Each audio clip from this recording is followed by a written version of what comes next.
ഈ മലയാളം ആക്ടേഴ്സിൽ ഏറ്റവും ഇഷ്ടപ്പെട്ട നന്നായി ഫൈറ്റ് ചെയ്യുന്ന ഒരു സെൻഡ് മാസ്റ്റർ എന്നുള്ള എനിക്ക് ഇഷ്ടപ്പെട്ട ആക്ടറാണ്?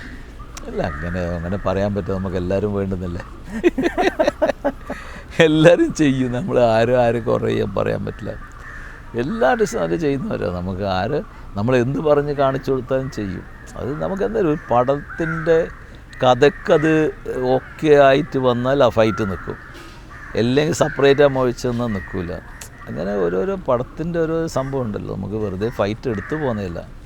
നിങ്ങൾ അതേമാതിരി തമിഴ് തെലുങ്കിലെല്ലാം ആണെങ്കിൽ ഇപ്പോൾ ധനുഷ് ഉണ്ട്, ഫസ്റ്റ് ഫൈറ്റ് തന്നെ പടം തന്നെ ഓവർ ഫൈറ്റ് ചെയ്യുന്ന ജനങ്ങൾ അംഗീകരിച്ചു. അല്ലെങ്കിൽ ആ ആൾ ഇത്ര 10-20 പേരെ അടിച്ച് ആരും വിശ്വസിക്കും? ഫസ്റ്റ് വരുമ്പം തന്നെ അവനെ ഒരു മാസ് ഹീറോ ആയിട്ട് കാണിച്ചു. അപ്പോൾ ജനങ്ങൾക്ക് ഇവൻ എന്തടിച്ചാലും പറ്റുന്നുള്ള ആളാണെന്ന് കാണിക്കണത്. ഫസ്റ്റ് നമുക്കൊരു ആക്ഷൻ പടം എന്ന് പറയുമ്പോൾ ആദ്യം തന്നെ അയാളൊരു കഴിവ് കാണിച്ചാൽ പിന്നെ നമുക്ക് അങ്ങനെ കൊണ്ടുപോകാം.